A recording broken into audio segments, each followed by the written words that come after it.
Hey everyone, welcome back to another video. My name's Shane. I'm a luthier in Colorado, and about a year and a half ago, I purchased this Mod Shop Fender Stratocaster from the Fender website, where you can build your own guitar on their website.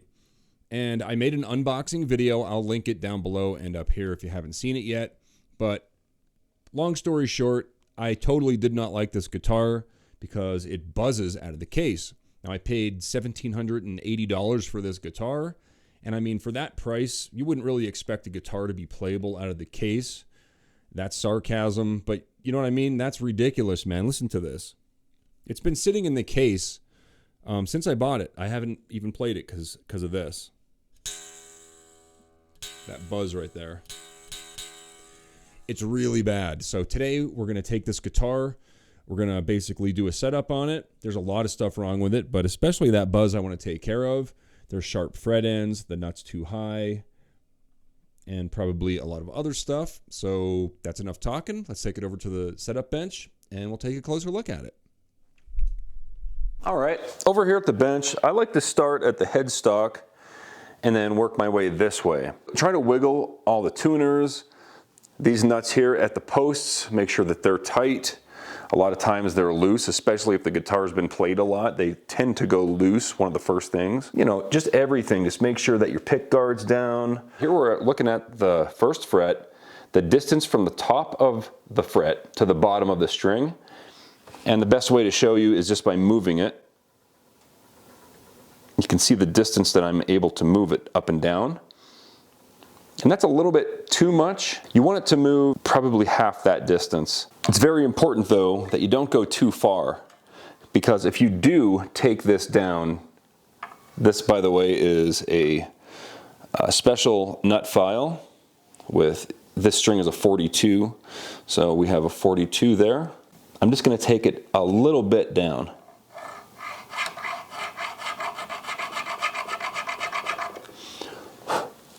That might have been too much. You got to be very careful with this step. So yeah, right there. That is the first major thing I'm looking for when doing a setup, is the nut height. All right, so the next step is to look down the neck. I'm going to try to get a shot of it, but I'm just going to sight it real quick. And I can see that there is relief in the neck, which means it is a bow in the neck. It's not perfectly straight, which is almost ideal. I think there's too much relief in this, and let me show you what I'm talking about. All right, this is a very difficult shot to get because of the focusing problems, but looking down the neck, yeah, this ain't gonna work at all. I'll just do a drawing for you. All right, first we'll draw the string, and the string is always gonna be perfectly straight. Now ideally, you would have your neck perfectly straight with a little bit of relief, and what I mean by relief is curve. So it would be curved just a tiny amount to allow for the string rotation. So I'm gonna draw an exaggerated relief. So like this would be the neck, the frets coming up like this, right? And that gives the string room to rotate. And on this guitar, our relief is a little bit too much. So we're gonna straighten the neck out a little bit to get it a little bit straighter. Hopefully that made sense. Right here I have an 1/8 inch Allen key. We're gonna go ahead and tighten this just about a quarter turn.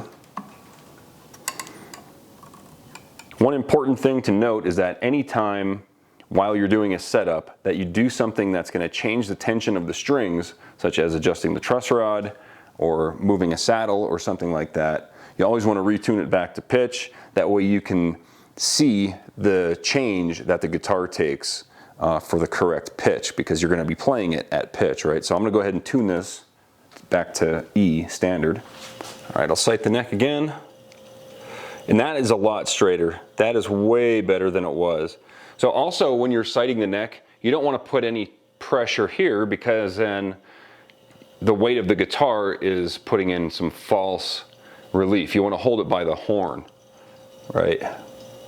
Okay, we're good. So we already know that we need to address the high frets here. And because of that strange buzz, I want to take this bridge completely off and just basically put it back on and just mess with every single screw on here. Put it back on, make sure everything's right. It just sounds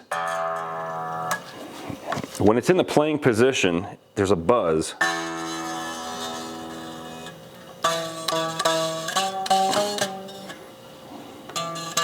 So I can't tell if it's actually coming from up here. I don't see any high frets. When you're sighting down the neck, you're also looking for high frets because a high fret will always make a buzz. Not usually in the open position like this, but it's possible. So we're gonna go ahead and take the strings off of this thing and take the bridge off, put it back.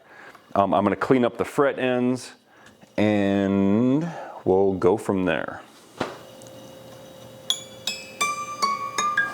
What are these? 8, 10, 15, 24, 31, 42. And then we're just gonna cut these strings completely off. The reason being is because we're taking the bridge off, and when you have these wound parts of the strings here on the end, you can't really run it through the bridge and through the body easily, and especially you can't run it back through. So these strings just need to be removed.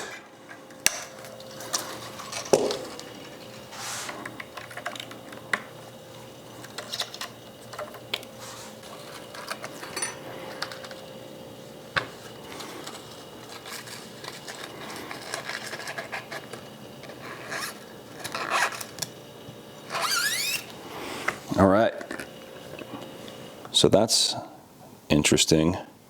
Look at this. This might have something to do with the buzz, but we'll find out. Look at this. They let a guitar leave their factory like that. How dumb. I didn't even notice that when the strings were on it. Anyway, nothing surprises me with Fender. So let's go ahead and we're going to loosen up these saddles so we can access the screws to remove the bridge. All right, now I'll just take the bridge off. Here's my favorite pro tip. Whenever you're taking something apart, have a little dish or something, plastic cup, anything. That way you don't lose your parts. There's nothing worse than wasting time looking around for a screw. All right, there's the bridge.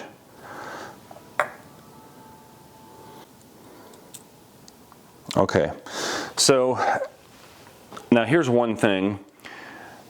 The bottom of this is plated with something, and I'm not 100% convinced that that's conductive, right? See that?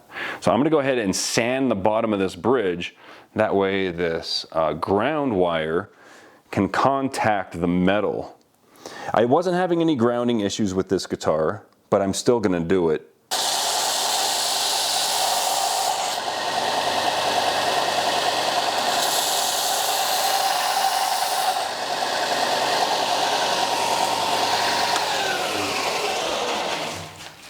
Look how bad that is. That's crazy, right? How do I fix that even? I think I would have to unscrew this, move the drill hole this way just a bit, and then rescrew it down to straighten that out. All right, I'm just gonna unscrew this pickguard to see if I can flatten this out by moving the hole this way a bit. What I think I need to do is plug all these holes and then push down on this and then re-drill the holes. That'll keep that thing flat. Now, as long as I don't crack the pick guard, this is gonna work. All right, something interesting I noticed with the bridge, you can see that this post and this post, this one here is a lot shorter, this one's taller, same thing over here at the end. They're all different sizes, which means there's no way that these things could have been sitting flat, flush against the bottom. So what we're gonna do is we're gonna straighten these out once we get it back on the guitar. There's no need to do it now. We also sanded the bottom to have a good contact with that ground. And yeah, I think we can put this back on now. All right, next we're gonna clean up the frets. So I'm just gonna take some tape and put the tape on here, just in case I slip. Don't wanna damage the guitar. And this is just a file glued to a piece of walnut. It's a single mill bastard file. I'm just gonna knock those fret ends off here. It's a lot better there.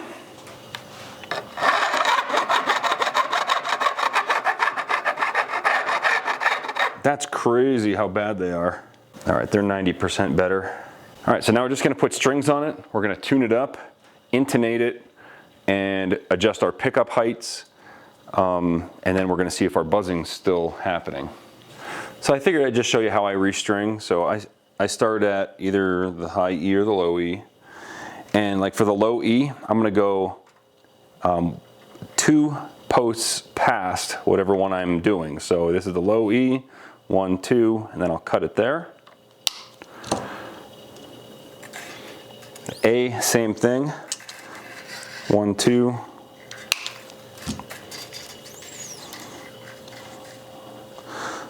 For the D, I'll do the same thing. G, I'll go 2.5. B, I'll go 2.5. And then for the high E is usually really flimsy, so I just leave it.